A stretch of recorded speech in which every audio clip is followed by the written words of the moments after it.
咪會好啲，你可以幫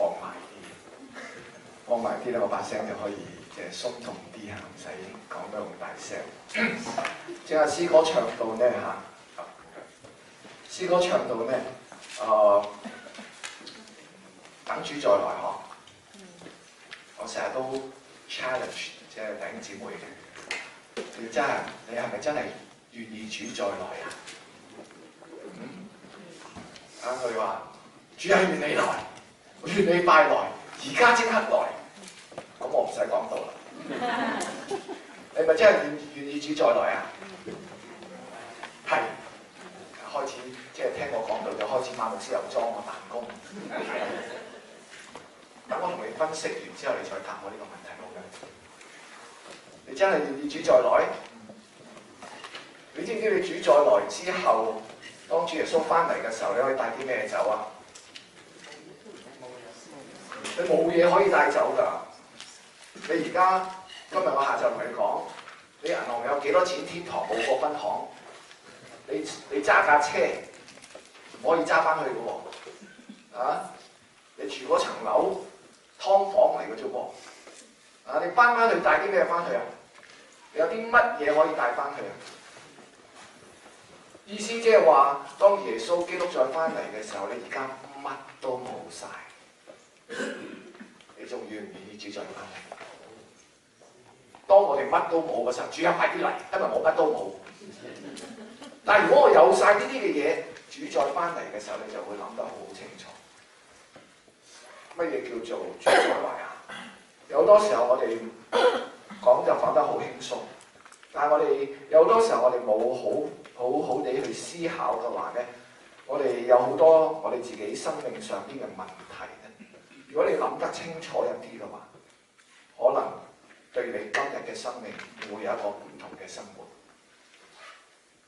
你就會問啦，咁如果我乜嘢都帶唔去，咁我啲生攞嚟做乜嘢？點解我仲活喺呢個世上？今日同大家去分享主禱文。耶穌基督喺登山寶訓馬太福音第5章一路去到第7章係登山寶訓。如果你按照我唔知阿 Raymond 有冇上過個馬太福音啦嚇。如果上過咧，你可以合下眼瞓下，不過唔做打個鼻鼾啦。馬太福音咧，其實係一卷好精彩嘅書嚟㗎，即係精彩到咧，有時候咧我成卷福音書咧，我係最中意馬太福音嘅。點解咧？咁其中一個好重要嘅原因，因為呢個係我太太嘅福音，馬太福音。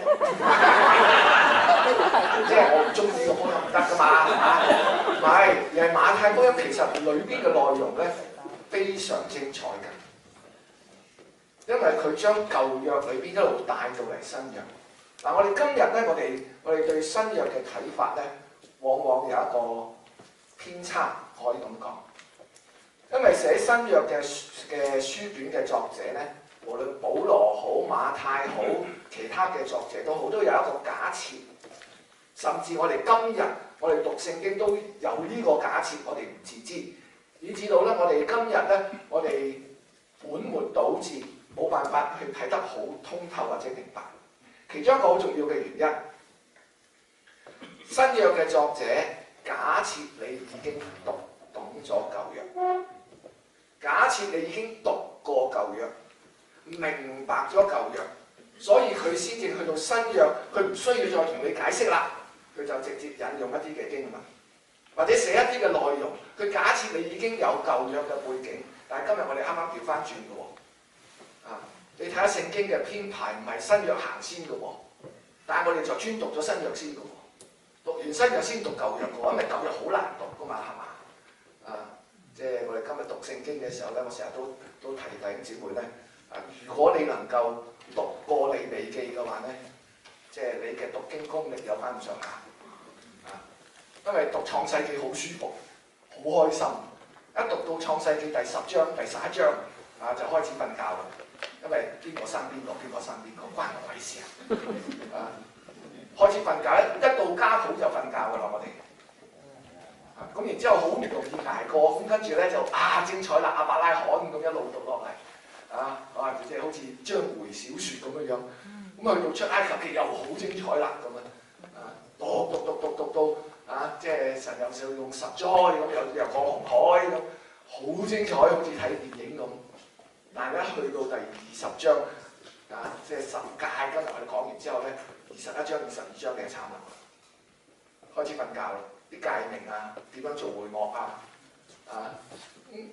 嗰度唔係起教會啫，如果起教會就話俾我哋聽嗰個 building code 係點樣啫嘛，嗰度起會幕，好唔容易捱到第34章。咁搞掂啦！34章突然間就醒一醒咪得班以色列人發照，好中意睇人俾神打嘅神就咁一雷打落去，咁當然咪一雷啦即係以色列人拜金牛犢，好唔容易讀完啦，哎呀死啦，又翻去講會幕，好啦捱住啦，牧師話即係食飯有時食得悶啲都捱啦，捱完晒出埃及記啦，諗住可以得贖嘅日子啦。點知去到利未記一打開，有冇人讀過利未記啊？你覺得點啊？好悶，唔怪你，好多人都好悶。但係你知唔知猶太人讀利未記、摩西五經，猶太人去會堂，細路仔去會堂學律法書，第一卷嘅學邊卷書？利未記唔係創世記。都唔怪你，因為咧有個故事係咁嘅，有個牧師有人問佢，阿牧師，如果有一日你流落荒島，66卷聖經，只係俾你帶1卷聖經，喺荒島度讀，你會帶邊卷？呢個牧師就答，當然我哋就好想帶咩咧？俄巴底亞書攞1章啫嘛，呢方面咧，或者我聽日講嘅腓利門書又係1章啫嘛。呢個牧師就話：帶邊卷都冇所謂，千祈唔好俾我利未記。牧師嚟㗎，利未記好難讀㗎。但係我話俾你聽，利未記非常精彩嘅。今日唔係同大家講利未記。我講嘅意思就係，如果你明白舊約呢啲嘅經文一路落嚟嘅時候咧，就明白馬太福音呢一度登山寶訓究竟講緊啲乜嘢。馬太福音好精彩㗎。但係我哋對福音書嚟講咧，我哋最唔中意嘅4卷福音書咧，最唔中意就係馬太福音嘅。初信主有啲嘅啱啱信主嘅朋友嘅弟兄姊妹，我係佢鼓勵佢讀聖經，多數都係讀新約開始嘅，多數都係讀耶穌生平嘅，多數都係介紹佢讀福音書嘅。邊卷福音書啊？我哋介紹約翰福音，跟住咧馬可福音咯。點解啊？馬可福音夠短啊嘛。又係短為上嗰啲嘛，我哋16章聖經，跟住咧路加福音咯，最後一定係馬太福音嘅。點解？一打開馬太福音就即刻瞓覺，係嘛？因為馬太福音第1章就係家譜，一對家譜我哋就瞓覺㗎啦。但係點解聖經裏邊新約福音書卻係將馬太福音放喺第1卷？我哋通常都好少去諗聖經嘅排列咧，其實亦都有神嘅心意。馬太福音成為新約嘅第1卷，非常重要㗎，你知唔知啊？我哋就唔識，因為我哋冇猶太人背景，我哋係中國人，講家譜咧咁即係好煩嘅。我就係知道咧，姓馬嘅咧，即係去到我最威嘅祖先就叫做馬志遠嘅啫，所以我叫馬志星。好啦，咁最叻邊個姓馬嘅咧？喺歷史裏邊姓孟就話孟子啫，姓孔就話孔子啫，咁有冇人姓魯㗎？魯子咯，魯子咪姓魯㗎，唔好誤會啊！我哋追溯家譜都係咁啫嘛，係嘛？但係我哋唔明白，當馬太一開始寫耶穌基督嘅家譜。亞伯拉罕嘅後裔，大衛嘅子孫，耶穌基督嘅家譜。但係你睇馬太福音咧，我哋話華人翻譯嘅話本咧，其實都翻譯有啲唔係幾好嘅，因為咧我哋尊師重道啊嘛，尊重祖先嘛，所以就話亞伯拉罕嘅後裔，大衛嘅子孫，耶穌嘅家譜。原來唔係咁嘅排列㗎，原來嘅文字係家譜，耶穌基督的，大衛的後裔。大衛嘅子孫，亞伯拉罕嘅子孫，個次序啱啱調翻轉嘅，佢係強調耶穌嘅家譜嘅。咁你話家譜咯，你唔熟舊約嘅。如果你熟舊約，你係猶太人嘅話咧，淨係呢一段已經你隻眼直頭發晒光嘅。點解呢？研究創世記，創世記我今日講咧，其實唔係叫創世記。創世記嘅原本嘅文字叫起初，但係創世記嘅結構咧，其實如果我哋一路去做，我哋一般性我哋對創世記研究咧，只係1到11章係上古歷史，12章到50章係以色列嘅歷史。但係實際上邊咧，而家嘅大部分嘅學者嘅研究都揾得出嚟咧，創世記咧係有11個家譜，嗰個希伯來文就叫做 Toledot，11個 Toledot。當然有啲嘅家譜咧係真係家譜，邊個生邊個，邊個生邊個。但係有啲嘅家譜唔係用家譜嘅形式出現，係以某某人嘅後代記在後邊，後代就係 Toledot，就係呢個字啦，家譜。而馬太福音一開始用嘅耶穌基督嘅家譜，佢用咗一個字，我哋好熟悉㗎 Genesis。Genesis 唔係指創世記啊 ，Genesis 係希臘文嘅家譜呢個字，而希伯來文就係 Toledot。當你熟悉舊約嘅時候，你讀到馬太福音嘅時候，你就會發覺咧，耶穌基督嘅家譜突然間出現，你即刻會翻去創世記11個家譜。你話有意思啊？有啊，11個家譜去到耶穌基督係第12個家譜。12個家譜咩意思啊？12喺聖經裏邊係揀選12使徒、12支派。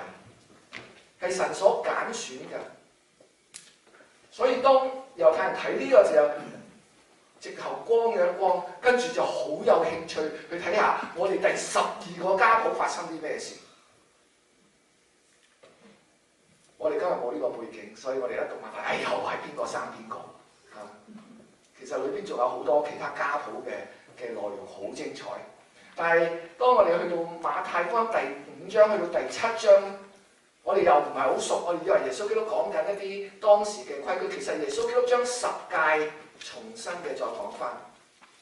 當你再仔細啲去研究第5章去到第7章裏邊嘅內容，而且猶太人寫嘢咧有個習性嘅，即係呢個咧係我教書嘅時候咧教到一啲學生咧嘗試去從呢個角度咧去研究多一啲咧，可能你會揾到，有時揾到，有時揾唔到，唔一定所有都揾到。猶太人寫嘢中意用一種對照嘅方式嘅，對照嘅方式咧嚟去寫嘢㗎。所以我哋睇利未記，我哋睇得好悶，又點解？因為我哋睇唔到個結構，睇唔到個結構。佢用對照嘅方式，一個倒影即係如果你話 A、B、C， 然之後咧中間中心點，然之後就 C、B、A， 好似一塊鏡調翻轉頭咁樣。利未記就有咁嘅結構。利未記如果你用呢個結構嚟睇嘅話咧，佢嘅中心點喺第16、第17章。第16、17章講乜嘢？贖罪。所以利未記嘅中心點，如果你揾到嘅話，再向內兩邊散開去咧，好多好精彩嘅嘢。登山寶訓都係一樣。你睇翻第5章一路去到第6章、第7章，你用留翻你自己第日，你如果你有機會去查經嘅時候，你自己去試。第6章嘅主禱文就喺正登山寶訓嘅中心，兩邊嘅散開對照住一啲嘅內容。點解咁重要呢？當我哋讀登山寶訓嘅時候咧，我哋都有一個嘅問題，登山寶訓實在好難做啊！點解好難做咧？我哋有好多時候咧，我哋睇得太簡單咧。我都知啦，例如話讀第5章啦。如果你有你有聖經就打開第5章啦。第5章嗰度就話咧，第21節，呢度係我哋通常都會講嘅，就係我哋咧恨人咧就係殺咗人啦咁。呢個啊，哇好緊要喎！舊約十誡就話不可殺人，咁我哋今日冇殺人啦。咁但係呢度就話你向弟兄動怒嘅就係殺人啦。你讀錯咗啦！嗱，我讀一次俾你聽，睇你發唔發覺你讀錯咗啲乜嘢嚇？呢度話你哋第11節5章21節，你哋聽見有古人嘅話說不可殺人，又說凡殺人難免受審判。只是我告訴你們，凡向弟兄動怒嘅，難免受審判；凡罵弟兄係拉加嘅，難免公會嘅審判；凡罵弟兄係魔利嘅，難免地獄嘅火。所以在祭壇上獻禮物嘅時候，若想起弟兄向你懷怒，就把禮物留在壇前，先去同弟兄和好，然後來獻禮物。嗱，我暫時停低呢一度。我哋就話當我獻禮物嘅時候咧，我發覺我仲嬲緊嘅弟兄，放低同佢去和好先，然之後翻嚟再獻個禮物。我嗰陣時我後生，我初初信主，我真係咁做嘅喎。我記得有一次我自己喺學生團契裏邊咧開會咧，真係拍台同一個弟兄喺度嗌交咁滯喎。然之後我就讀到呢段經文，哎呀死啦！要我去同佢道歉咁，即係嗰陣喺學校中學。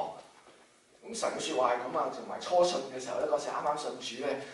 零舍單純啊！我哋即係未見到油條之前咧，即係零舍單純嘅。咁咧就真係第二日一早翻學去佢班房門口，企喺度等緊佢。等佢見到佢嘅時候咧，就即刻同佢講：弟兄，琴日我同你嗌交，對唔住我知道我唔啱即係同佢道歉。但係呢個係咪講緊咁多咧？係咪講緊呢一樣嘢咧？嗱，再讀清楚啲。呢度前邊第21節去到第22節咧，就係講到我哋鬧弟兄咧，就難免受審判啦。當然嗰兩個字咧，有一個字能夠明白嘅，另外一個字咧就好難明嘅，因為一個叫拉加，一個叫摩利拉加 Raka， 摩利咧就明白啲，因為摩利咧，如果我用翻今日嘅英文，你可能會知道啦，moron。即係有個賭場咧，就係摩洛哥嘅，冇諗到好似係摩洛哥嘅地方。你鬧啲弟兄係呢啲咧，你就難免受審判啦。咁係啦，你讀得啱，跟住讀落去啦。所以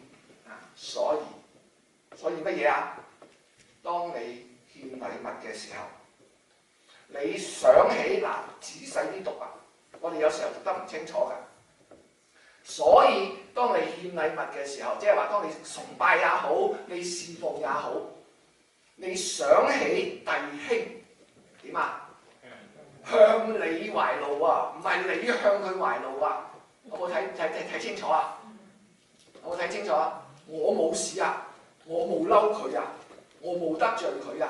不過我知道佢鬧過我，我知道佢對我唔好，我知道佢向我懷怒，咁佢嬲死佢啦，關我咩事啫？我冇事啊，我好坦然啊！我嚟到神嘅面前，我侍奉我都唔知幾坦然。但係呢度就話俾你聽乜嘢？如果你諗起邊個弟兄向你懷怒，咁你點啊？由得佢咯，係佢嘅事啫嘛，佢受審判啫嘛，佢落地獄啫嘛。佢俾神一雷打落嚟啫嘛，關我咩事啊？唔係噃，耶穌基督話：放低你嘅禮物，去同弟兄和好。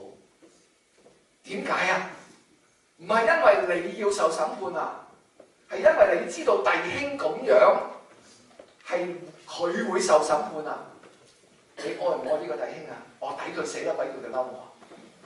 唔係啊！你愛佢，你唔想佢受審判，你同佢和好啊！睇唔睇到嗰個更加深入啊？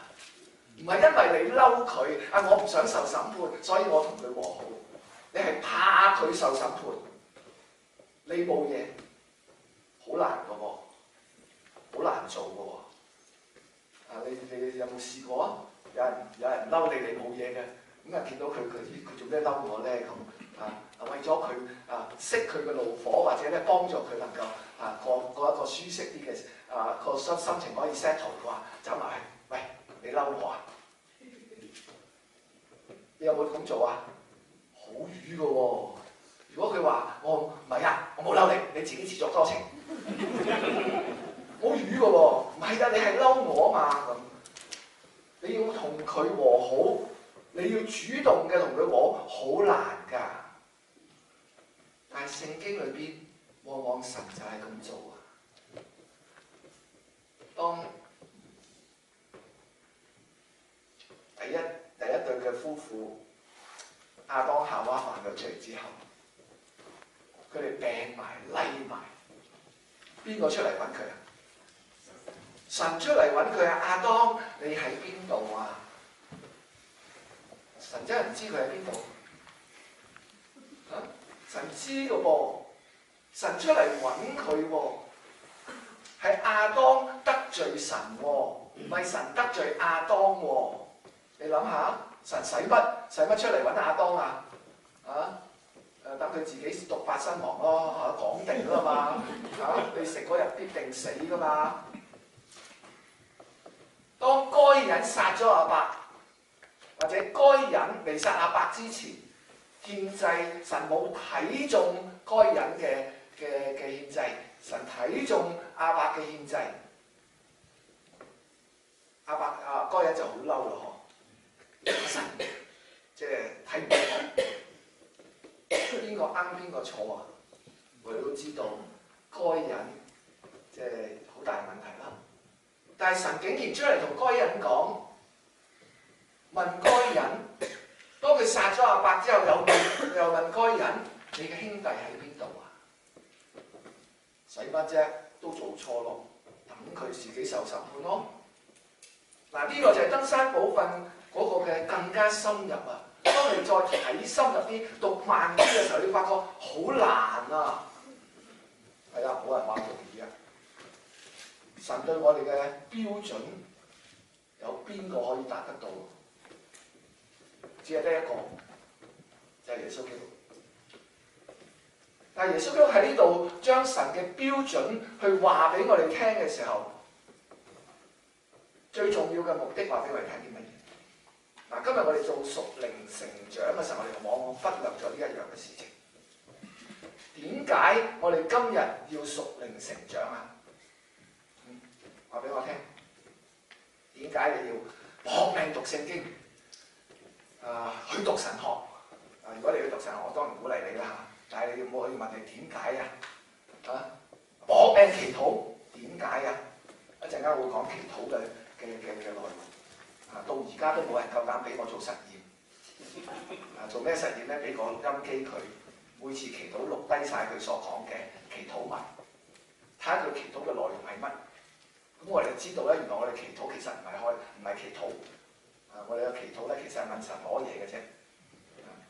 即係等於我哋啲仔咧，平時又唔同你傾偈。我啲仔唔係，我啲仔好乖。啲仔女咧就平時就唔同你傾偈，同你傾偈就知道咧有嘢要攞㗎啦，有嘢要問你攞㗎啦咁。我哋嘅祈禱係啲乜嘢咧？我到今日都，因為我哋今日對祈禱有好多嘅偏差。搏命祈禱為咗啲乜啊？點解要搏命祈禱啊？點解你搏命返教會啊？搏命侍奉啊？呢啲攞嚟做咩？最重要嘅目的係乜嘢？最重要嘅目的係乜嘢？嗱，如果我哋睇唔到嘅話咧，我可以話俾大家聽，你今日如果你睇唔啱呢個標準嘅話，或者睇唔啱呢個焦點嘅話，你今日你所信嘅同你以前所信嘅大嘅冇乜兩樣。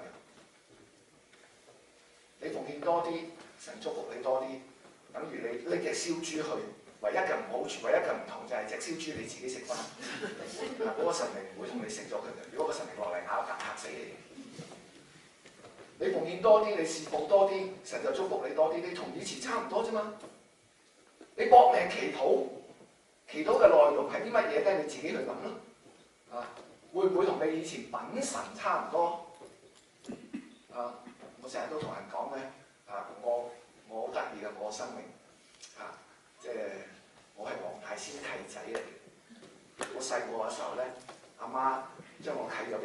先，因為身體唔好。咁後尾我自己長大，我係屋企裏邊第一個信主，後期信主。長話短説，我成日都因為契仔嘛，黃大仙誕一定要跟阿媽去黃大仙廟嘅。香港嚟，你知道黃大仙係最香火鼎盛㗎啦。咁我就即係執意去聽聽阿媽點樣去同黃大仙傾偈，不外乎嗰幾樣家庭和順、兒女孝順、生意興隆即係無風無浪、身體健康，都係呢啲嘅啫喎。你今日祈禱係咪又係呢啲？係嘛？咁你品神有咩關係？有咩唔同？你祈禱同品神有咩唔同？正話我話，當我哋點解要做呢啲嘅嘢啊？再同你分析一下，咁你就可能算咯咁。當主再翻嚟嘅時候，正話你講就結㗎啦。除咗嗰啲乜嘢帶唔走之外咧，哥林多前書裏邊話到咧，第13章好熟悉嘅愛啊嘛，但係後邊嗰度仲有啲嘅嘢未講㗎，我哋冇睇㗎。當主耶穌再翻嚟嘅時候，以前咧我就對住鏡子觀看模糊不清，現今咧我同佢面對面，乜都知道啦。唔完美嘅，當主耶穌基督再翻嚟嘅時候，我哋都變成完美啦，係嘛？你唔好話佢係唔係啊？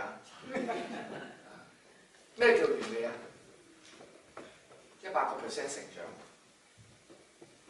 我今日我可能容許我自誇啲，我對聖經嘅認識，我對神學嘅認識可能比你多。但係當主耶穌基督再翻嚟嘅時候咧，我有100%，你有100%，我唔會比你多。大家都係咁高咁大，咁點解你而家仲要好好研究咧？將來我都會係咯，我將來都會乜都知道咯。我使乜而家知啫？將來知咪得咯？使乜而家讀神學啫？又學咁多理論，有咁多神學家又話俾牧師唔使讀咯，唔使聽咯。當耶穌基督再翻嚟嘅時候，我就乜嘢都完美啦。如果我而家生命好軟弱，當耶穌基督再翻嚟嘅時候，我嘅屬靈生命一樣都係100%完美啫。點解我而家咁努力點解啊？將來見住耶穌基督，你唔需要牧師㗎啦。我哋做牧師嘅失業㗎啦，有耶穌你問佢嘢我哋做牧師唔需要解俾你聽㗎啦。你哋冚唪唥都知啦。點解我而家仲咁樣去話俾你聽咧？我哋嘅追求，我哋嘅屬靈成長嘅目的係啲乜嘢咧？點解耶穌基督喺登山寶訓裏邊第5章去到第7章，要我哋喺呢一生裏邊有咁高嘅要求咧？點解？如果你揾唔到嘅話，你仲未揾到人生嘅意義。容許我咁講，登山寶訓喺佢前邊有段嘅引言。呢段嘅引言我哋亦都往往亦都讀錯咗，或者唔係讀錯咗，讀得太快。有時我哋讀聖經讀得太快。耶穌基督喺第5章嗰度話到第13節去到第16節嗰度話，佢話你哋係世上嘅鹽，鹽若失了味，怎能叫它再鹹呢？以後冇用，不過丟在外面，被人踐踏了。你哋係世上嘅光，城造在山上是不能隱藏的。人點燈不放在斗底下，係放在燈台上，就照亮一家嘅人。你哋嘅光也當照樣照在人前，叫他們看見你們嘅好行為，就將榮耀歸俾你哋在天上嘅父。登山寶訓嘅引言，登山寶訓嘅引言，我哋有多時候都喺度。點解我話讀錯咗咧？因為我哋有時候咧都唔係錯嘅，因為我哋有時候有啲語病啊，我哋聽得太快咧，聽得多咧我哋要作鹽作光。我話俾你聽，你唔使作鹽作光呢度講到話，你本身就係鹽，你本身就係光。總之你舉手決志話：主啊，我接受你做我個人嘅救主，我願意做你嘅子民，冇得揀，你就係鹽，你就係光，你唔需要作㗎，你唔需要攞啲鹽嚟醃你自己，你先變成鹽㗎。你唔需要用兩隻眼瞪住，係都要發光，嗰啲叫發青光。你唔需要㗎，你就係鹽，就係光。你對呢個世界就係鹽，就係光，你本質就係啦。只不過你係做有味嘅鹽啊，都話冇味嘅鹽。你鹽都可以冇味嘅咩？即係從化學嘅角度嚟睇下，鹽係 sodium chloride 嚟㗎嘛 ，sodium chloride 一定鹹㗎嘛。你即係太過用科學嚟理解啦。太過用科學嚟理解，昔日嘅鹽係點樣樣啊？有冇睇過啲古代鹽田啊？而家我哋做鹽咧，其實加工過㗎，將佢蒸餾之後再 refine 過㗎。昔日嘅鹽係乜嘢啊？用鹽田曬乾就一鏟一鏟咁撈埋去之後咧，好多泥沙喺裏邊㗎。如果啲鹽冇晒就變晒泥沙㗎，所以佢點解啊？鹽若失了味就掉咗喺出邊，俾人踐踏就攞嚟就係又係鋪路㗎咯嚇。鹽本身係應該要鹹㗎，鹽若失了味就會俾人踐踏。今日基督徒失咗呢個好有意思嘅，我成日都話失咗你做基督徒嗰種味道，你會俾外邊嘅人踐踏。做基督徒做到你咁嘅樣，睇唔睇到呢句説話背後嘅意思啊？做基督徒原來係咁㗎，俾人踐踏。你哋係世上嘅光，你點都係光㗎啦，只不過你係斗底下嘅光，亦或係燈台上邊嘅光，匿埋嚟發光啦，喺教會自己發光啦。都話教會本身就係一個燈台，照亮周遭嘅人。基督徒今日點解要追求屬靈成長？呢個係一個好重要嘅原因，叫人睇見你哋嘅好行為，就將榮耀歸俾在天上嘅父。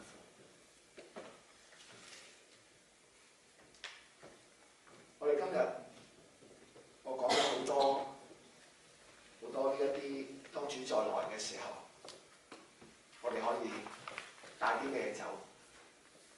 我哋今日話帶唔到任何嘢走，唯一可以帶到走嘅嗰啲屬於你嘅係你嘅經歷、你嘅侍奉。但係仲有一樣嘢你可以帶進永恆，就係人嘅生命。人只係得呢一生。佢去信主嘅啫，過咗呢一生冇機會。神揀選我哋，將我哋留喺呢一個世界。點解佢要將我哋留喺呢個世界啊？如果我哋信主，就係為咗我哋自己將來返天家、上天堂、得永生、變得完全嘅話，點解我哋今日唔返去啊？我成日都講㗎，我哋做基督徒好麻煩㗎。點麻煩啊？有咩屬靈低潮啦，又軟弱啦，咁啊高高低低啦咁。當你屬靈低潮嘅時候，你第一個鬧嘅梗係鬧神。你第一個唔做嘅咧就係唔祈禱。我唔係話你，話緊我自己。當我有年翻落嚟嘅時候，喺 Minnesota 翻去洛杉磯嘅時候，經歷過呢個屬靈低潮。我今日朝頭早講過。我劈頭唔撈，我太太話祈禱啦，我話唔祈禱，佢咁樣對我做咩要同佢傾偈啊？我係咁㗎，第一件事就鬧神啦。佢話牧師咁㗎，係啊，我就係咁嘅牧師嚟㗎，驚唔驚啊？牧師都係人咯，嗬。但係你要留意啊，喺你就算係你咁嘅情況，神都用得着。先知你讀咗地產嘅知識，唔係為咗現今嘅機會，我就知道原來嗰次都仲喺神嘅手。我哋第一件事就鬧神㗎，又係你咁樣帶你落嚟，又係你咁樣去俾我，又係你要我嚟呢度，又係你話拯救我，俾我豐盛嘅生命。而家你睇下我一事無成，第一件事就鬧神㗎啦。當你家庭出現問題，有第一件事鬧神㗎，俾個咁嘅老公我，俾個咁嘅老婆我，人哋嗰個咧即係成日呢個咪就係人哋嗰個咯。神而家就話我俾你聽，唔好貪戀別人嘅老婆啦嘛，你就話人哋嗰個咯。我哋第一件事就鬧神㗎，仔女都係啊。當好猛嘅時候就話神啊，點解你俾嚿叉燒我？我哋好容易就第一件事鬧神㗎，我哋好煩㗎。如果我係神話，算啦，你哋班友仔，即係喐啲就鬧我。你信耶穌只不過想話即係完美啫嘛，係嘛？你信耶穌只不過係想話將來生天家嘛，翻嚟即刻接你翻去，唔完美嘅乜嘢都變成完美啦，乾脆利落，係嘛？如果係咁嘅話咧，我成日都講啦，今日教會只係得2個事工嘅啫，即係通常坐右邊嘅咧，你哋有好處啦；坐左邊咧就差少少。今次唔係啦，坐右邊咧開佈道會，通常佈道會咧牧師就會話俾你聽，有邊個願意接受耶穌基督嘅請你舉手，我為你祈禱。如果只係信耶穌，只係為咗返天家得永生嘅話，呢度一舉手，啪死咗喺度，即刻返天家啊嘛！邊個信我一舉，啪咁死一個，咁然之後抬過嚟呢邊做咩咧？安息禮拜，只係得呢2個事工嘅啫嘛。如果你信耶穌，只係為咗呢啲，係嘛？但係其實已經話咗俾我哋聽，今日我呢個比喻已經話咗俾我哋聽，今日點解神仍然都留我哋喺呢度？邊個喺度傳福音？佈道會咯，牧師啊嘛，所以牧師唔可以死，我哋可以死。唔係啊，神將嗰個傳福音嘅責任，或者嗰個嘅榮耀啦，唔應該唔好講責任咁重啦。嗰個嘅榮耀俾咗人啊，唯有人，我今日都講過嘛，神冇將呢一個嘅榮耀俾咗動物，俾咗其他。雖然諸天述說神嘅榮耀，穹蒼傳揚他的手段，但係要傳福音，只係人。4卷福音書都提醒，都將門徒推到一個地步，就話我將呢個傳福音嘅使命交俾你。馬太福音話使萬民作我嘅門徒，馬可福音話你哋要往普天下去傳福音，路加話去到地極作我嘅見證。約翰福音話父點樣差我，我也照樣差你。睇唔睇到福音嘅內容？原來我哋信咗主，我哋仲留低喺呢個世界，神係要用你嘅生命嚟去做福音嘅工作。神要用你嘅生命嚟傳揚呢個救贖嘅福音。點解我哋要有咁高嘅標準？係要叫人見到我哋嘅好行為，唔係為咗我哋可以完美，唔係為咗我喺呢個世界生活得更加豐盛。你豐盛係點嘅？人哋睇見你嘅豐盛，原來係咁樣嚟嘅。你嘅豐盛點樣可以榮耀神？你睇下我間屋5000尺嘅地方。你睇下，神俾過我5000尺嘅地方，但係人睇你嘅家庭係啲乜嘢？係啊，你住5000尺嘅地方，不過你太太住喺嗰個角落頭，你自己瞓喺嗰個角落頭。係啊，你住5000尺嘅地方，不過你做生意嘅時候，呢個5000尺嘅地方咧，你只係夜晚花幾多個鐘頭啫？有時瞓得唔好嘅時候咧，4個鐘頭、5個鐘頭又要翻工咯。邊個用你嗰5000尺地方啊？你屋企嗰隻狗咯。我成日都同啲弟兄姊妹開玩笑啊！你唔抵得啊嘛，5000尺地方6、7個房間啊嘛，浪費啊！於是咧，你每晚都要瞓足晒咁多個房間。你1個鐘頭起身啦，6個鐘頭計得我啦，1個鐘頭計得個房間啦，你願唔願意咁做啊？咁咁你夜晚瞓幾多地方啊？都係瞓一個房間啫嘛。再加埋，如果你個瞓嗰張就算俾晒你傾 size 啊，都係6尺乘6尺。你話唔抵啊？5000尺地方，我要瞓足晒5000尺地方，你嗰晚咪碌咯，自己碌足5000尺佢咯。咁樣叫榮耀神啊？抑或你用啲5000尺嘅地方，成為小組，成為團契，招聚人喺呢度地方，能夠使用呢個地方去查經，去認識我哋嘅主。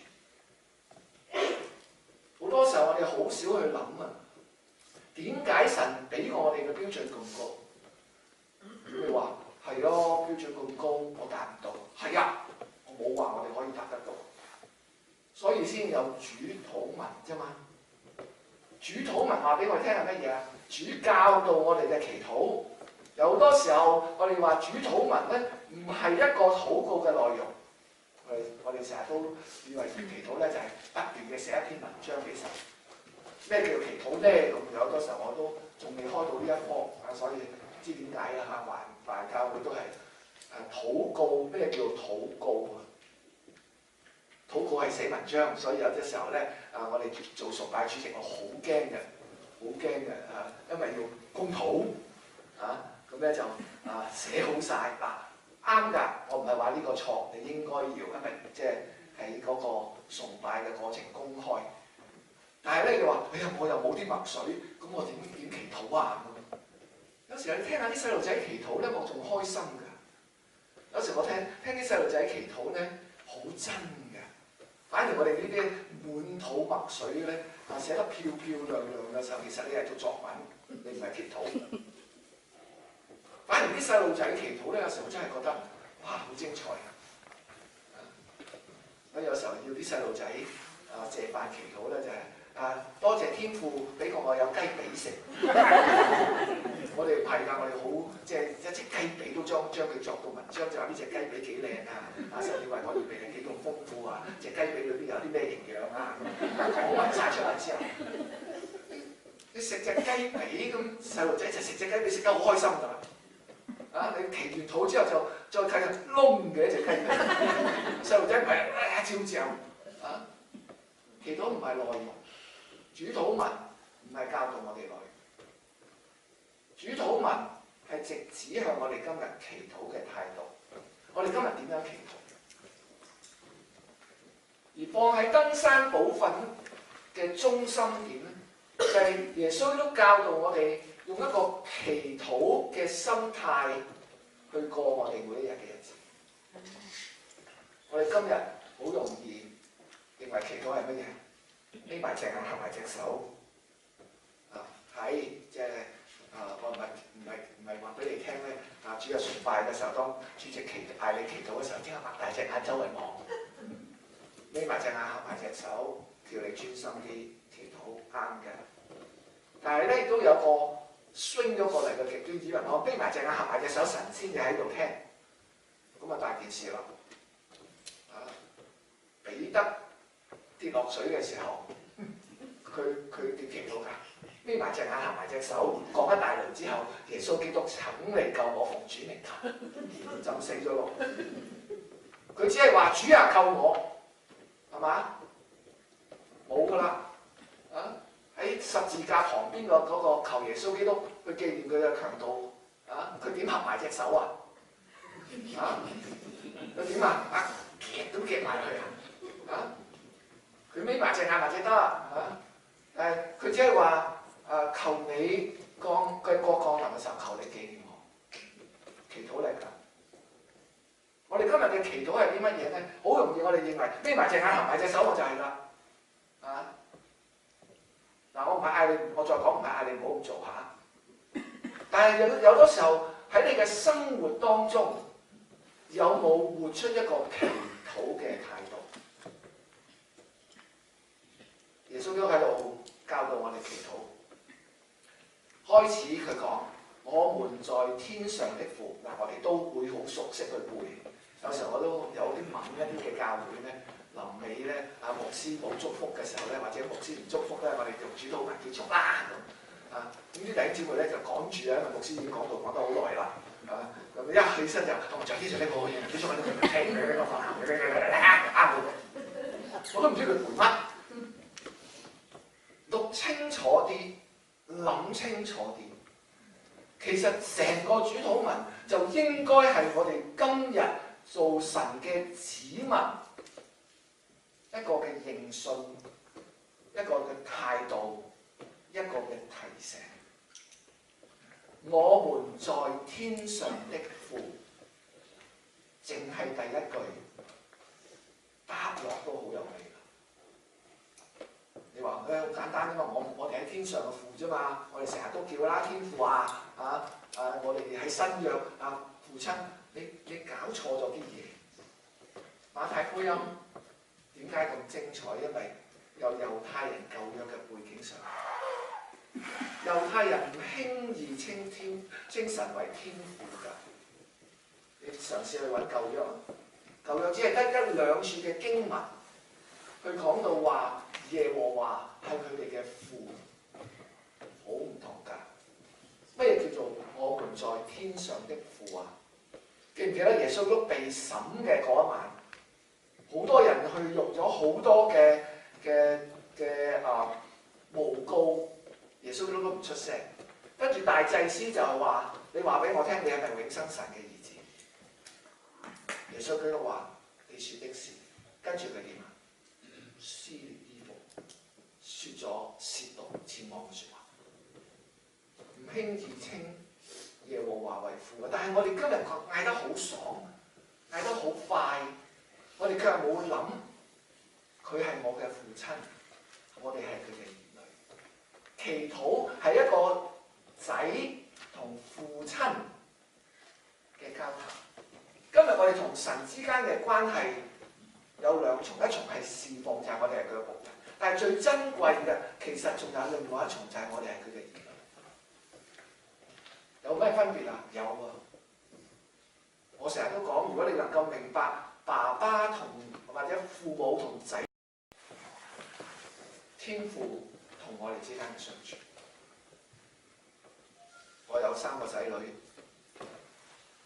我一個好 flexible 嘅人，我一個好即係冇乜所謂嘅人嘅。其實即係如果認識我嘅同我一齊長大嘅弟兄姊妹咧，都知道我初都未同我太太拍拖之前咧，或者結婚之前咧，我成日都話我有獨身恩賜。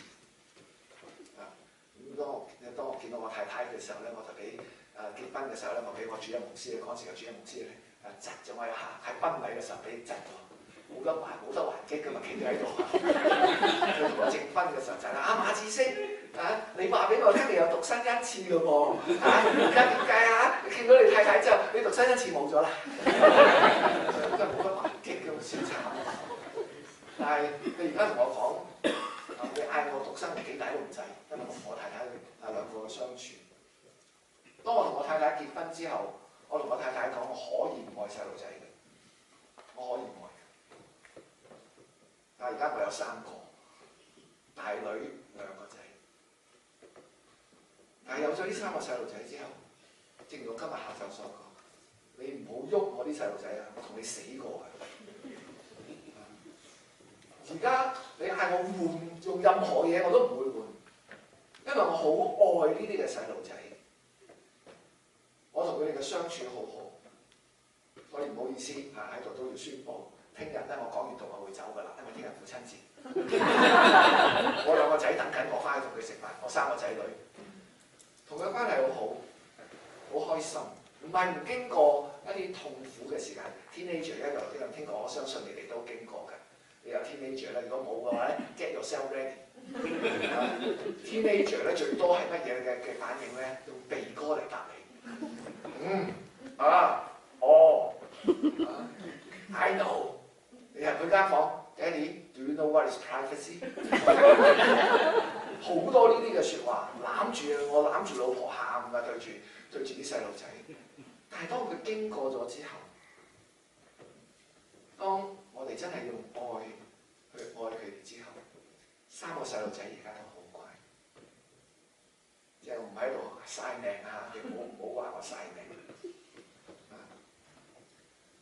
3個細路仔都同我講，佢話：爹哋，我哋做錯嘢咧，其實我哋唔係怕我哋做錯嘢，怕啲乜嘢？佢話我哋怕係使到你失望。We just don't want to disappoint you。今年年初，我2個細路仔撞咗車，一個女撞咗車，個仔又撞咗車。個仔喺三藩市撞車，佢仲撞得離奇。個女咧就即係撞咗人之後翻到嚟咧，好驚，話俾我聽：爹哋，我撞咗車啊！我話撞咗車啊？咩事啊？講個俾我聽。佢話唔緊要啦，有驗疏take care，你冇事就得啦。睇住佢即刻鬆晒成個人。佢話：爹哋，我以為我 disappoint 你。我撞車係每個人都會經歷過㗎啦。只要你冇事就 OK 啦。所以佢而家做好多嘢都問爹哋：我想咁做，你嘅意見係乜嘢？咁雖然佢哋話我唔一定跟你意見，但係好想知你意見。呢個係我同我細路仔。三藩市個仔更加離奇。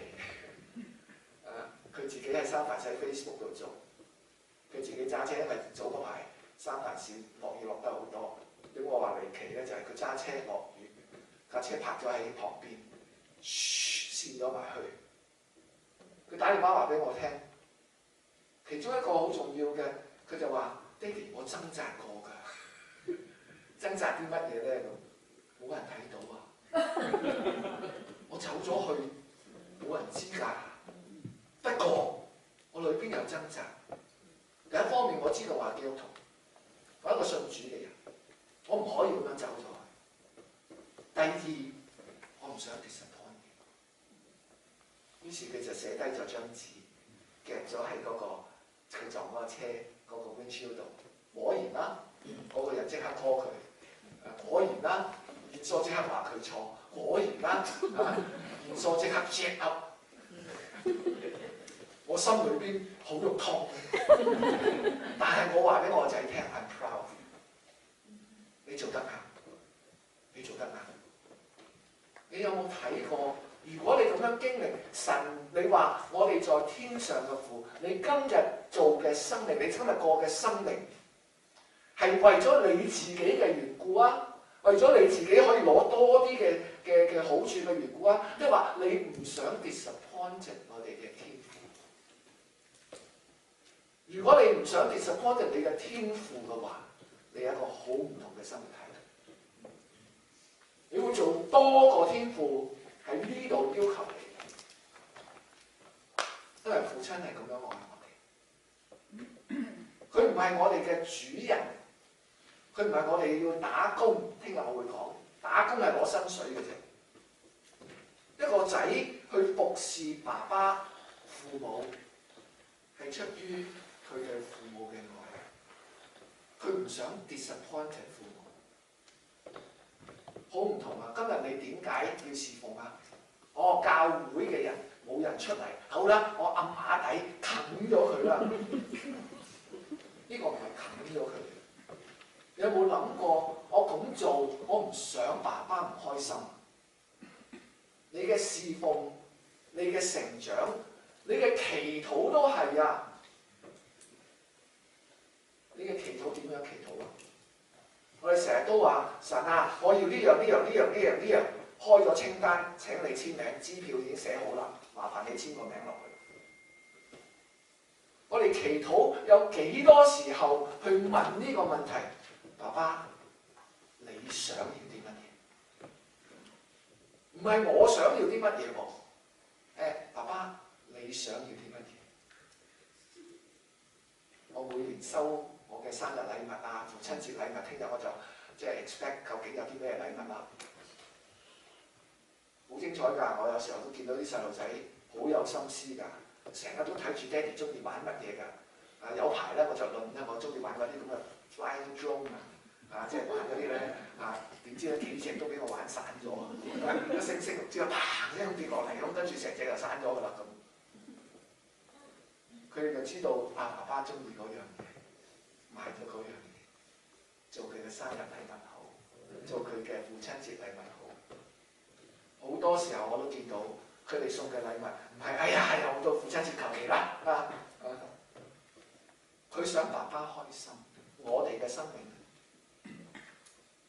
當你睇登山寶訓嘅內容，你係做得好辛苦、好困難，哎呀好高標準啊！阿爸，你俾我哋嘅標準咁高，我達唔到㗎，係啊達唔到啊！但係你嘅心點啊？你想唔想佢開心？你想佢開心，你想佢喜悅嘅話，你就可以做得更多。有時做到過咗龍㗎。如果過咗龍嘅時候咧，我哋死啦！我哋今日成日都話神嘅旨意，我哋好怕㗎。祈禱我哋要尋求神嘅旨意啊嘛，係嘛？但係你知唔知咩係神嘅旨意啊？我哋以為神嘅旨意，嗱呢個就翻返去我哋所講嘅民間信仰啦，宿命論啊！神嘅旨意係乜嘢啊？風水算命咯。如果我行正佢嘅運勢嘅話咧，即係個運由邊度嚟今年嘅運咧，唔話俾你聽啊，費事你就你由邊個方向嚟？咁我哋迎住呢個運，按照我嘅命咁就會發達咁我哋係咁樣去求神㗎，係嘛？我哋係咁樣揾神嘅旨意㗎，係嘛？如果我咁樣行咧，神就祝福我㗎啦。如果我行錯咧，神就又打我又踢我咁㗎啦，咁無謂咁慘啦咁。你有冇試過一樣嘅事情係，當你出於愛神，你想佢開心做第一樣嘅事情，但係實際你估錯咗㗎。但係你估錯咗，咁你之後點啊？哎呀，佢打死我咯！你驚人佢打死你？講個經驗俾你聽啦。呢個我痛苦嘅經驗嚟。我個女好細個，6歲嘅時候，你知道我哋做大人做阿爸阿媽咧，天使係我哋，魔鬼人嚟嘅。點解天使係我哋，魔鬼人咧？話俾你聽，唔準食糖，爛牙㗎嘛，對身體冇益㗎嘛。但係屋企總係有一樽糖喺度。做父母嘅我嗰陣時咧嘅做法就係佢細個啊嘛。將個樽糖落得高高，佢睇唔到，冇事。但係有一日，我想試下佢聽唔聽我話。我將個樽糖放咗落嚟 coffee table 度，然之後匿埋撲佢，睇下佢係咪即係聽我説話，係咪魔鬼啊？跟住咧，我撲到佢真係走出嚟，伸隻手攞去攞糖，仲唔俾我捉到一出去一手打落去。手仔6歲嘅細路仔，手仔細我隻手咁大，打喊，痛喊，一路喊住，一路話：爹哋，我想攞俾你食嘅。你可以話佢叻，你可以話佢聰明，但係你作為爸爸喺嗰一刻聽到咁嘅説話，你嘅反應點打多2下，咁奸，你唔講咩？你唔會㗎。我話俾你聽，當時嘅反應係啲乜嘢啦？我話俾佢聽，哎呀，爹哋錯咯嗱啲糖攞去食食完之後我帶你去麥當勞。我女而家都仲記得爹哋同佢道歉嘅時候咧，有幾多嘢可以攞翻。呢個就係馬丁路德所講嘅 justification of work， 唔係 by work。呢個同我哋所講嘅因信稱義、因行為稱義係唔同嘅嚇。有時候因着我哋出於愛神嘅緣故，有時我哋會估錯，但係神會睇嘅，唔係睇你做啲乜嘢啊。神有時候睇嘅係睇你嘅心，你究竟你係咪想討佢喜悅？可能你做得好叻，好多嘢你做得好叻，但係你嘅心係為咗炫耀你自己。但係可能你做得好差，但係神卻係喺嗰度睇到你嘅心，你係想佢開心。如果神要做一樣嘢，使乜你啊？有冇試過同啲細路仔玩啊？同佢砌 Lego 咧，買個6歲嘅 Lego，俾個細路仔，嗰個細路仔就話：爹哋同我一齊砌啦！哦，好啊咁。咁爹哋同佢一齊砌嘅時候點樣砌咧？爹哋話：行埋一邊啦，幫你砌，砌好啦。係咪咁啊？唔係喎，個爹哋點啊？嗱，你估下呢個係咪同呢個夾埋咧？試下啦，咁就試埋之後，哎呀，好嘢，叻仔！你估神係咪咁樣睇我哋啊？嗱，都係。點解啊？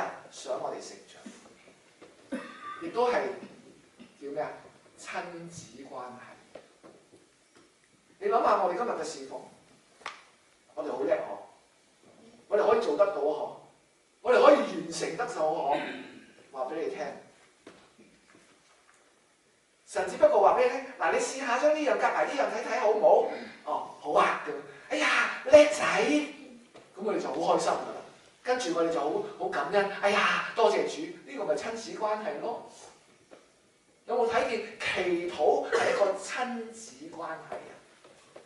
神啊，我做唔到啊，你幫我啦，唔緊要，試下啦，你試下啦，唔得咧，試下啦。神啊，你幫我啦，有時神會幫你，有時神話你自己試下。呢係乜嘢？親子關係。我哋在天上嘅父，淨係呢句説話，可以同你講到今晚10點鐘。但係當我哋問神啊，咁你要啲乜嘢啊？下邊佢就話俾你聽啦。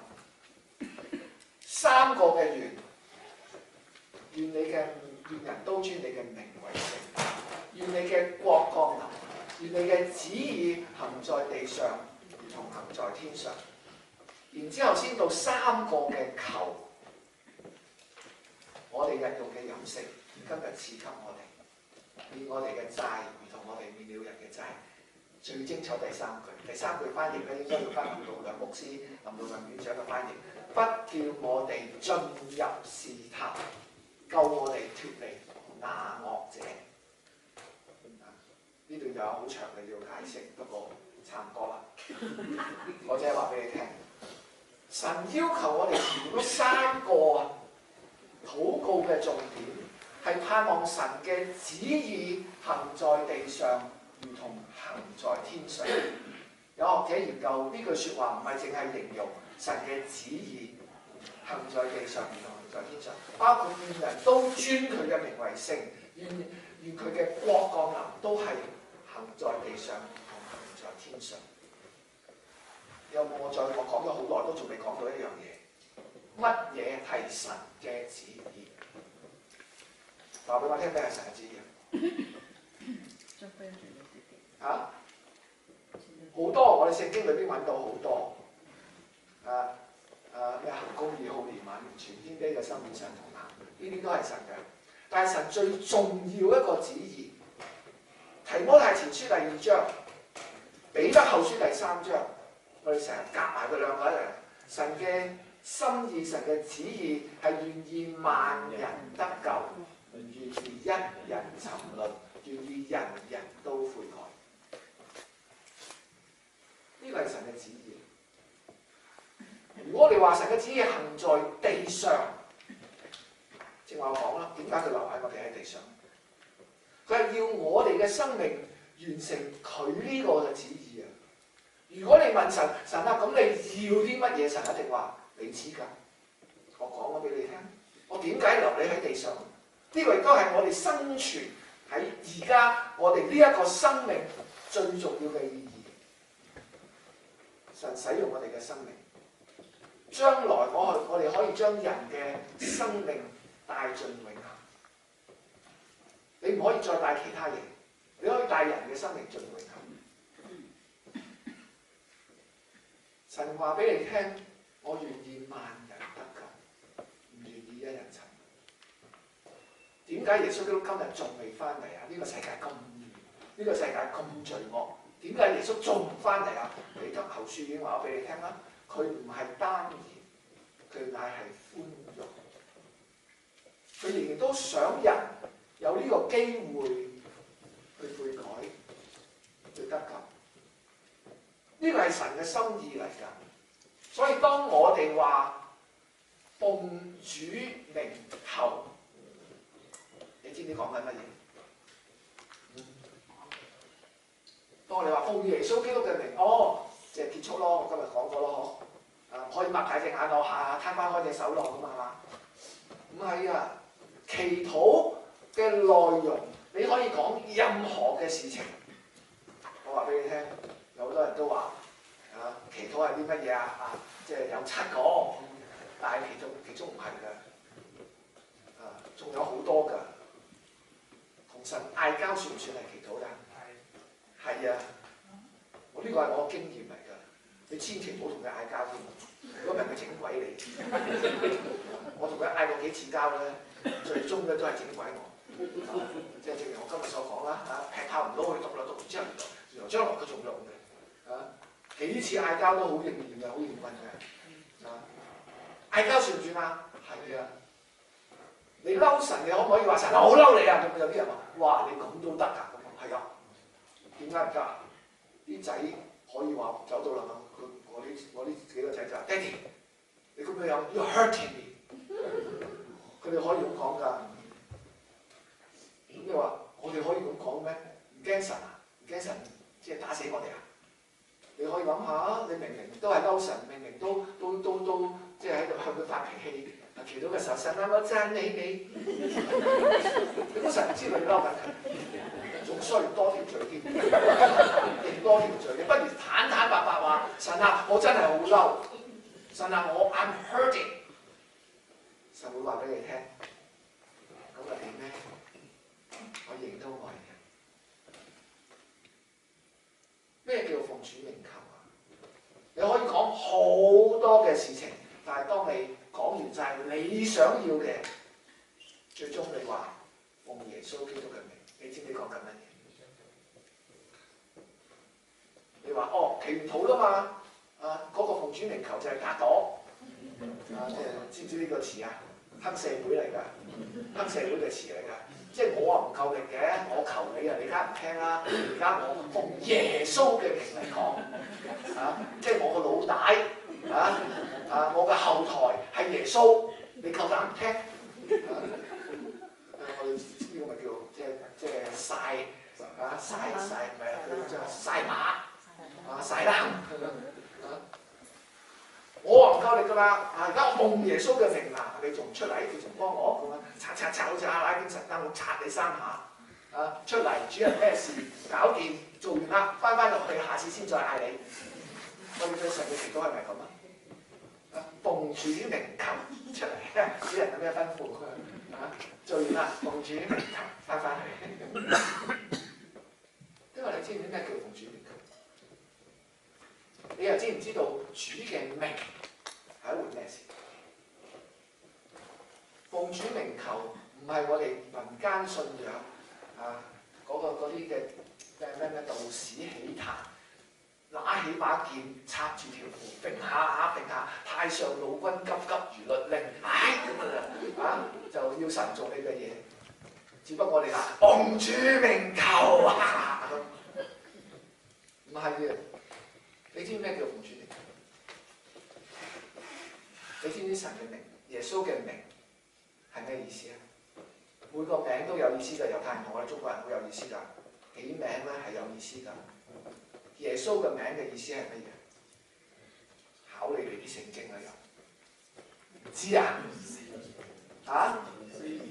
唔係有㗎，馬太福音已經講咗㗎。耶穌嘅名有佢嘅意思㗎。佢要將佢嘅百姓從罪裏邊救出嚟啊！耶穌基督整個嘅生平，佢嘅生命就係做緊呢一樣嘢啊！佢嘅名就係呢一樣嘢，佢要將佢嘅百姓從罪裏邊救出嚟。當我哋祈禱嘅時候，我哋話奉主名求，你哋知唔知耶穌基督嘅生命係為咗啲乜嘢？唔係淨係為咗你嘅，耶穌基督要將佢嘅百姓從罪裏邊救出嚟啊！弟兄姊妹，前面你可以講話，我要呢樣，我要呢樣，我想呢樣，我想呢樣，我希望咁，我希望咁。但係當你結束祈禱嘅時候，話奉主名求，你就話主啊，用翻耶穌基督嘅説話，唔係按照我嘅意思，乃係按照你嘅意思。Not my will, but thy will。咁佢嘅意思係乜嘢啊？我哋有好多時候咧，即係咁話，佢嘅意思咪就係佢意思咯，咁係嘛？我仔咧最細仔嘅時候考車牌，16歲嘅時候考車牌啊，去考路試嘅時候好緊張，咁啊，我帶佢去考路試，睇住佢好緊張咁跟住我就問佢好緊張啊？係啊，咁跟住我就問，咁你有冇祈禱啊？有，我有祈禱㗎。咁我話你祈啲咩禱啊？點樣祈啊？Thy will be done。我話OK，Thy will be done，但係Thy will 即係佢嘅旨意係俾你考過啊，即係俾你。咁咩係神嘅旨意啊？即係你嘅旨意咯。但係唔係啊 ？Thy will be done 係佢嘅旨意，佢嘅旨意係願萬人得救，唔願意一人走。上邊我哋可以講好多，我哋認為我哋嘅 proposal， 我哋想要嘅嘢，但係當我哋去到最嬲尾祈禱，好似耶穌基督喺客西馬尼園嘅祈禱一樣，耶穌基督都話：如果可行，求你將呢個杯離開我。好坦白嘅耶穌，但係最嬲尾佢話 Not my will, but thy will。希伯來書話：因着耶穌基督嘅一個嘅信服，神答應咗佢嘅祈禱，答應咗佢嘅祈禱，叫呢個苦杯離開佢。唔係啊，答應咗佢祈禱 ，Not my will, but thy will。今日我哋嘅祈禱，你有冇？你可以講好多嘅嘢，你可以求好多嘅事情，你儘管可以向佢傾心吐意，因為呢個係親子時間。但係當你話奉主名求，你就講緊嘅，其實話神啊，我上邊所講嘅呢一啲嘅嘢係我嘅意思。但係如果呢一啲嘅事情能夠完成你嘅心意，叫萬人得救，唔願意一人沉淪嘅話，就按照你嘅意思做啦。其實喺基督徒好多基督徒嘅生命裏邊，都出現咗呢一個嘅禱告。2003年嘅沙士，有一個好出名嘅基督徒醫生喺香港，人人都往嗰個嘅沙士 ward 外邊走，但係佢取消佢嘅假期，申請入去沙士 ward 裏邊做。人人都話你咁做好蠢。按照人嘅計劃留住條命，佢係胸肺科醫生，可以做好多研究嘅工作，用翻佢嘅專業，可以救更多嘅人，係嘛？呢個係我哋嘅 will， 但係神嘅 will 呢？入去，佢入咗去，果然感染沙士，最後死咗。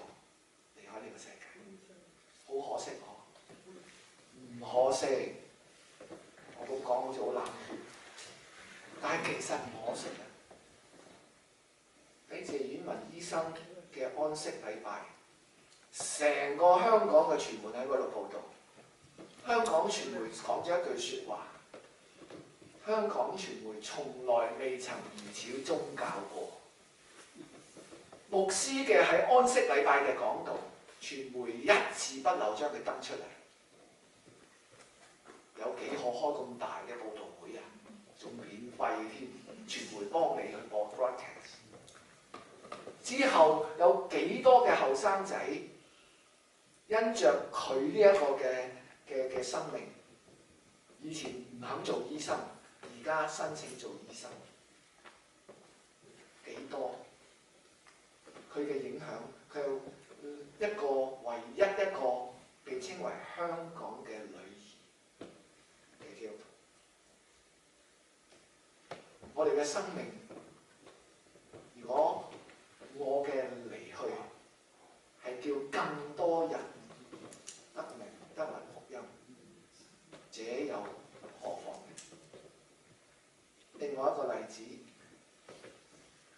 歲嘅廖文樂，有冇聽過呢個人？冇啊！廖啟智識唔識啊？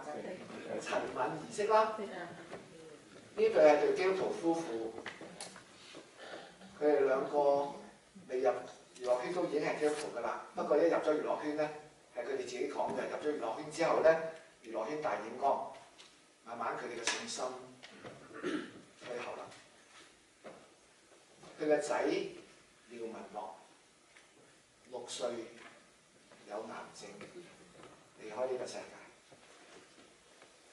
好可惜哦！6歲嘅細路仔咁短暫嘅生命，點解神唔留低佢嘅生命啊？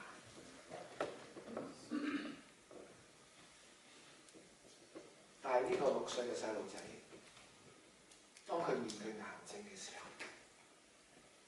冇怨天尤人，反而好積極嘅去面對。當廖啟智喺佢呢個仔嘅安息禮拜，佢話：仔，你係我嘅戰友，喺你抗癌嘅過程當中，我睇見神喺你身上邊嘅工作。嗰個工作唔係因為佢叫你好返，佢睇見你喺你身上邊嗰種嘅力量，以至到反而係你幫助我重新站立起上嚟。你係我嘅戰友。陳敏儀喺嗰個安息禮拜講，佢話：仔啊，以前我知道你患咗癌症之後，我每日以淚洗面，但係我見到你咁樣嘅生命嘅時候，我知道我要積極去面對信仰嘅生命重新嘅站立。牧師去探訪呢個細路仔，牧師嘅分享話：我同佢傾將來喺天家嘅事情，好似呢個細路仔仲清楚過我做牧師。佢仲清楚天家點樣去生活。嚟探訪嘅弟兄姊妹都睇見呢個細路仔嗰種生命嘅力量，係佢最終離開，但係佢幫咗幾多嘅弟兄姊妹？你唔知㗎。當我哋話我哋想佢好返，我哋想佢健康，我哋想能夠生意興旺，我能夠希望教會更加興旺，但係我哋問翻一個問題：咁又如何呢？呢個對萬人得救，唔願意一人沉淪，有冇幫助呢？如果有嘅話，你就話：但願你嘅旨意成就。呢個係奉主名求，奉耶穌基督嘅名祈禱最重要嘅意思嘅。咁我哋今日嘅生命，除咗我哋祈禱之外，我哋嘅生命會唔會亦都係一個祈禱？呢個祈禱就係人可以透過我哋嘅生命，能夠接觸、認識我哋嘅救主。我再講，呢個先至係我哋今日人生嘅意義。如果唔係嘅話，神接我翻去㗎啦。我成日今日我太太好驚我。因為我有周圍飛嚟飛去教書，所以遲啲咧我唔使飛咧，佢好開心。因為坐飛機好多人驚噶嘛。早排先跌咗一隻落嚟啦又。佢成日都驚㗎。我話太太唔使驚。如果我做完嘢，我放工啦，放工翻屋企啦，邊個想即係做翻工唔想放工嘅？舉手，我請你。神叫我哋喺呢個世界裏邊做佢嘅工作。當你做完啦，佢會接你翻去㗎啦。如果未做完咧，加班又加班都要做落去。我嘅生命喺神嘅手。如果我做完啦，所以有時候有啲弟兄嗰啲佢搏命做咩？想快啲收工。做完啦，神會接你翻去㗎。就算你坐喺度都無啦啦突然揼落個翻屋企啦，做完啦。如果你未做完，就算飛機跌落嚟，你都企翻喺度。我好信呢樣嘢㗎，因為我嘅工作功上未成。神會留我喺呢個世界，因為神放我喺呢個世界，一定有我目的，一定有佢嘅目的。保羅係話咩？如果按照我嘅意思，我情願離世與主同在，好得無比。你話俾書嘅説話，但係為咗你哋嘅緣故，我就喺兩難之間。如果神要我做完翻屋企，我好開心；但如果神要我留低，我知道我嘅生命仍然都喺佢嘅使用底下。弟兄姊妹，主禱文就係一個咁樣嘅禱告態度，而我哋需要用呢個禱告嘅態度去實踐登山寶訓。而登山寶訓最重要嘅方向係要叫我哋係呢個世上嘅鹽，係呢個世上嘅光。你要屬靈成長嘛？點解你要需要屬靈成長啊？學命成長啊！唔係為咗，對唔住，唔係為咗你自己個人。你睇下我幾威，我幾強壯，係為咗神嘅旨意，佢願意萬人得救，願意一人尋。軟弱如我嘅生命，神都可以扭轉，神都可以造就，何況其他嘅人呢？你經歷過，你曾經係一個未信主嘅人，你經歷過神可以改變你嘅生命，點解我哋今日卻係咁怕去將呢個福音傳俾人？我哋都經歷過，我哋未信主，我哋好明白未信主嘅人佢哋嗰種嘅掙扎，但係點解我哋今日我哋卻係怕去話俾佢聽，係你咁樣信耶穌啦？點解我哋怕？係因為我哋冇睇清楚，我哋今日嘅信仰唔係為咗我哋要上天堂，係呢個啱，我哋要上天堂，但係唔係為咗呢一個。神將我哋放喺呢個世界，你揾唔揾到神俾過你嘅位置呢？你揾唔揾到神用咗咁多時間叫你屬靈生命成長嘅方向？每一個人都可能有唔同，總係有啲嘅弟兄姊妹，總係有一個範圍嘅人係你可以去接觸嘅。弟兄姊妹，唯一缺乏嘅就係我哋好似耶穌基督嘅祈禱一樣，奉主名求 ，Not my will but thy will。我一齊聽下。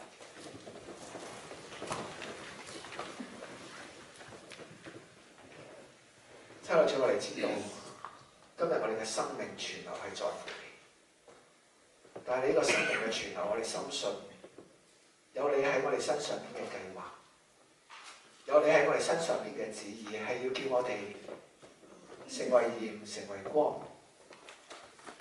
叫人睇見我哋嘅主就將榮耀歸俾你。但好可惜，我哋今日我哋帶住我哋自己嘅自我，好多時候我哋亦都會以我哋自己為中心，我哋睇唔到我哋在天上嘅父，你想我哋做啲乜嘢？我哋只係好似我嘅話，我哋想要啲乜嘢？但係父啊，我哋願意喺呢一個時候問父啊，你想要啲乜嘢？你想喺我哋嘅生命當中完成啲乜嘢？求你指示，求你喺我哋生命當中去顯明，以至到我哋今日我哋遵行你嘅心意，唔係無奈，亦都唔係去咬實牙關嘅去遵行，乃係我哋知道我哋咁做係因為神你自己喜悅你嘅兒女咁樣去做，神你自己嘅心亦都得着滿足。幫助我哋喺你面前去思考，請大家仍然低頭祈禱。我想你自己同神有啲嘅説話，你自己去傾。今晚嘅講道可能重咗一啲，但係呢個係真實嘅。你自己去問神啊，你要我做啲乜嘢？祈禱再唔係我想你幫我做啲乜嘢，你再問翻神，神啊，你想我幫你做啲乜嘢？你想我做你啲乜嘢？你自己同神傾啦。喺你嘅生命裏邊，你哋試過咁祈禱嘅？今晚就係一個機會，俾你去祈禱，你自己去問。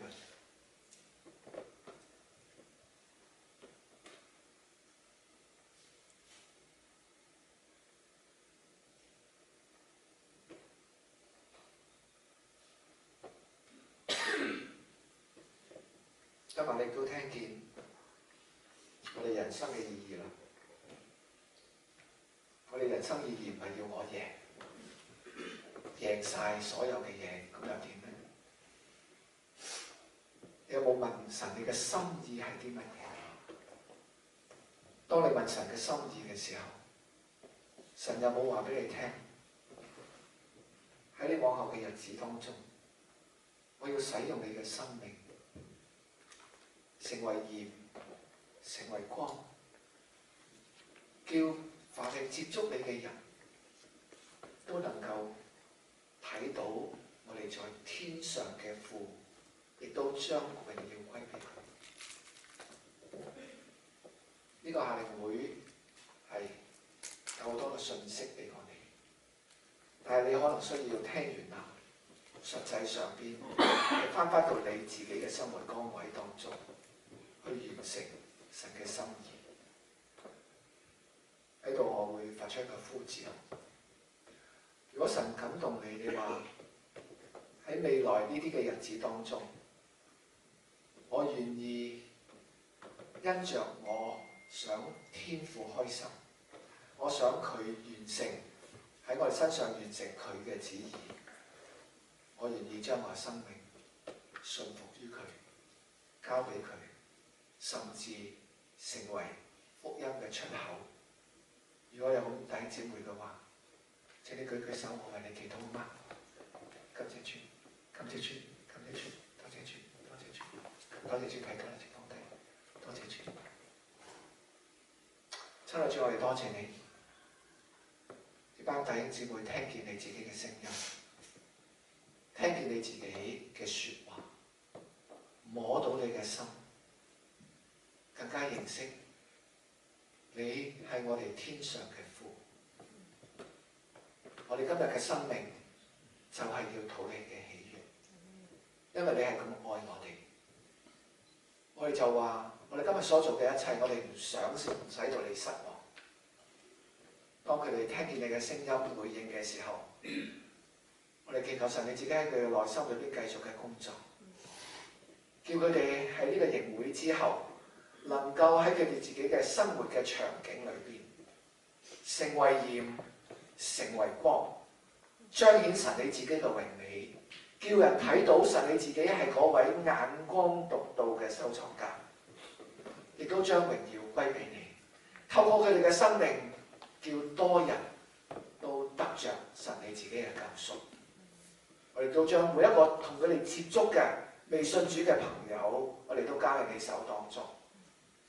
但係佢哋所睇到嘅，唔係我哋有幾好，唔係我哋有幾強壯，但係因着你先至係嗰個叫我哋生命完美嘅主，你先係嗰位叫我哋生命燦爛嘅主。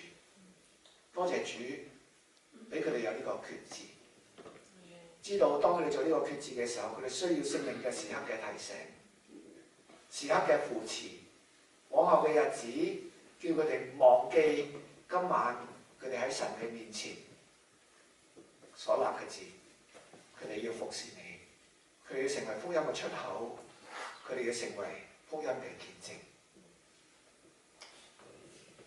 也許喺你心裏邊仲有另外一個嘅聲音，你仔細去聽。人生到咗呢個階段，你係仲係爭取緊你嘅贏與輸嗎？定話你聽到神嘅呼召，神話我要你侍奉我，你唔好諗住我年紀有翻咁上下啦，唔緊要㗎。神可以使用一個6歲嘅細路仔，神可以使用一個年輕嘅醫生，神點解唔可以使用我哋生命餘下嘅日子？生命在乎神嘅手。如果神喺嗰度呼召你，要你出嚟全時間嘅服侍佢，回應佢嘅呼召，去做一個服侍佢嘅人，去做一個全時間嘅牧者，一個嘅傳道人。你願意喺呢個部分，你話神啊，我願意，因為我知道你今日存留我嘅生命，就係要我走上呢條嘅道路。有冇咁嘅弟兄姊妹？如果有嘅，請你舉手，我願意為你祈禱。一個好慎重嘅決定，唔係一個好隨便嘅決定，但係你聽到神喺你裏邊，喺你深處同你講緊嘢，好似一個父親，佢用一雙眼望住你，你知道佢嘅心意，你又點回應呢？你願唔願意回應呢？有冇咁嘅弟兄姊妹？如果有嘅，請你將手舉起，我願意為你祈禱。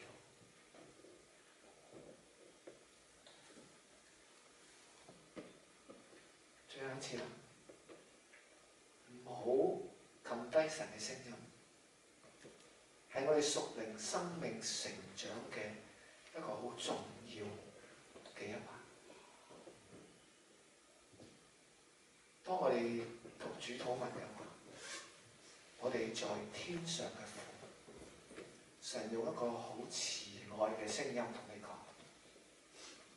佢唔係用一個強迫嘅聲音，目的係要你回應。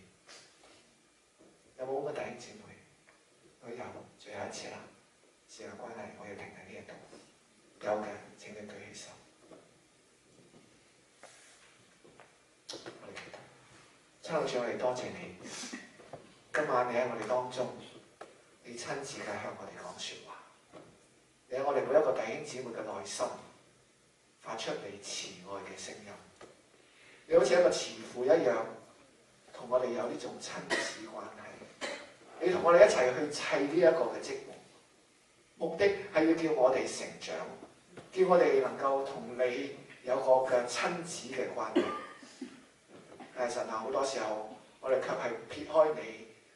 我哋走我哋自己嘅道路，求你寬恕，求你用你嘅聲音再一次呼喚我哋，返到你嘅懷抱嘅裏邊，我哋重新嘅立志，重新嘅警醒。當我哋返到落去我哋生活嘅場景嘅時候，祈求天父你喺當中繼續嘅與我哋同在，繼續嘅提醒我哋。今日你喺旁邊同我哋一齊去砌呢一個人生嘅職務，唔係叫我哋好快脆可以完成，因為按照你嘅能力，你可以好快脆完成你所要做嘅嘢。但係整個完成嘅過程當中，你要叫我哋去學習，你要叫我哋去體貼你嘅心意，你叫我哋去明白你對我哋嘅愛。主，我哋多謝你，幫助我哋喺呢個靈會當中仲有呢個時間。祈求你繼續嘅去向我哋講説話，提醒我哋點樣去聆聽你自己嘅聲音。多謝主，我哋今日禱告奉耶穌基督嘅名字。